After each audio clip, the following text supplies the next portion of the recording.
Hey guys, and welcome back to the channel. Today's story takes place in June of 1969, when a 14-year-old girl from Ohio hitchhiked across the country with strangers. And shortly after returning home, she watched the news coverage and found out she had been closer to danger than she had previously thought. So sit back, grab some popcorn, and enjoy this true Reddit horror story. Let's dive into it.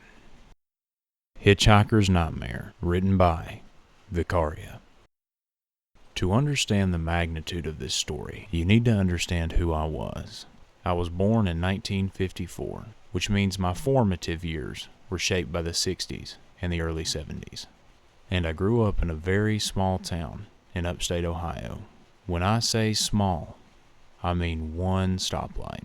Broadway and Main, that was it. There were maybe 40 businesses total. A drugstore with a soda shop on the corner, a hardware store, a tiny grocery store, Ben Franklin's, a gas station, a barber shop, 4 churches, Baptist, Methodist, Lutheran, Catholic, and nearly everyone attended one of them every Sunday. We had a library, a post office, and a jail. The jail was so casual that you could slip past the front desk most of the time just to see if anyone was locked up. If someone was in there, we'd run errands for them.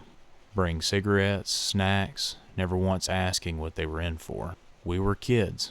It was Mayberry. I was curious, free-spirited, wild in that innocent way only small-town kids can be. And then came the 60s. The assassination of JFK, the Civil Rights Movement, Vietnam protests, the rise of the hippies. And I became one of them, one of the early ones. Hitchhiking back then was common, not considered reckless the way it is now. So I did it. A lot. For over 3 years, I hitchhiked all over the United States and Canada. Sometimes with friends, sometimes alone. Always with no money, no extra clothes, and no fear. People warned me constantly. Told me I was going to get hurt, kidnapped, killed, but I felt invincible. And when you're young, invincibility feels permanent. This particular trip happened in June of 1969. I was 14 years old. I was staying with my friend Dina in a neighboring town, and somehow I convinced her we should hitchhike to San Francisco. She had a brother living out there she hadn't seen in a while. So we packed basically nothing, walked across a cow pasture, reached the highway, and stuck out our thumbs. It never took too long to get a ride back then. One of the first offers was a band tour bus heading to Chicago. They invited us on. We turned it down. Didn't want the detour. I still don't remember who they were.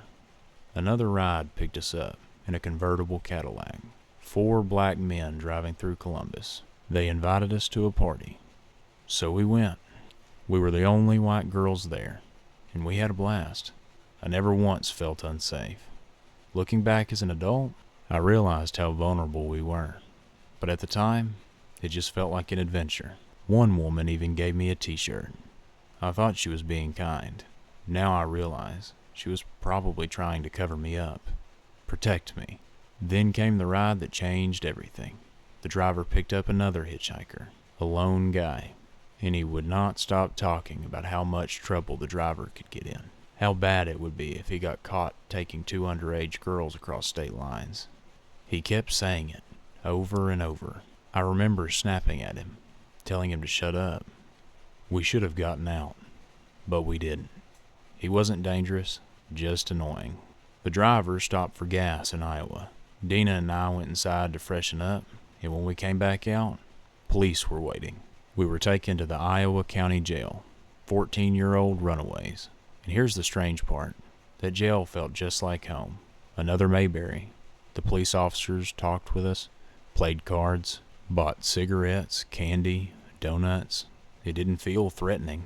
It felt normal. I don't remember how long we were there, but Dina's mom drove all the way out to get us. And after talking to her daughter, she made a decision I still can't believe. She drove us the rest of the way to California, over 1,900 miles. I remember singing to the radio across the desert, especially San Francisco by the Mamas and the Papas. I was so sure this was destiny, freedom, adventure, the heart of the movement. We stopped in Reno first, stayed at a hotel. I was bored out of my mind. This wasn't what I imagined. I tried convincing Dina to sneak out, to take off on her own. Looking back now, that would have been devastating to her mother. But at 14, I wasn't thinking about that. Thankfully, Dina refused. So I stayed. Eventually, we reached San Francisco, and it was overwhelming. In my small town, I thought I was rebellious. Out there, I was completely out of my league. I had heard about drugs, but I didn't understand addiction. Not really. Then I saw Needle Park. People strung out, disconnected, lost. It terrified me. There were other things I saw too, things I won't describe.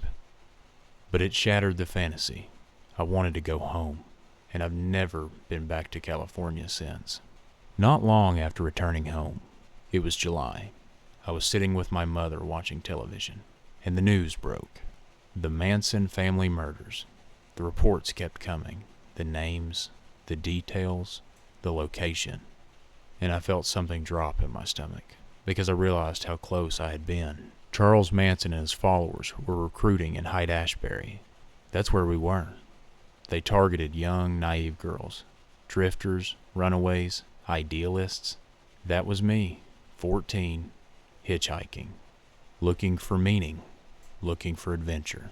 What if we hadn't been picked up in Iowa? What if we had kept hitchhiking alone?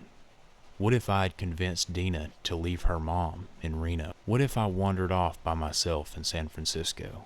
Spawn Ranch was only hours away. 9 hours through the desert. I had hitchhiked farther than that without thinking twice. The realization didn't come all at once. It grew, day by day. I replayed every ride, every stranger, every offer, every fork in the road. And I understood something for the first time in my life. I wasn't invincible. I was lucky. In all my travels, I was never beaten, never assaulted, never murdered, but I could have been. And maybe I was under divine intervention, or maybe it was a coincidence, but I was exactly the type of girl they were looking for. And that thought still unsettles me, not because something happened, but because something almost did. When you're young, the danger feels distant, like something that happened to other people. But sometimes you only understand how close you were years later, when the news breaks, when the names are spoken, when you realize you were standing in the same streets, breathing the same air, at the same time. I was 14 in 1969, and every day I'm thankful that I came home. When we're young, we think danger has a face. We think it looks evil, obvious, easy to recognize. But sometimes it looks like freedom, like music drifting down a city street, like strangers offering you a ride, like a place that promises you belonging. In 1969, there were thousands of kids searching for something bigger than themselves. Some of them found it. Some of them never came home. The scariest part of this story isn't what happened, it's what almost did. A different ride, a different decision, one night alone instead of staying put.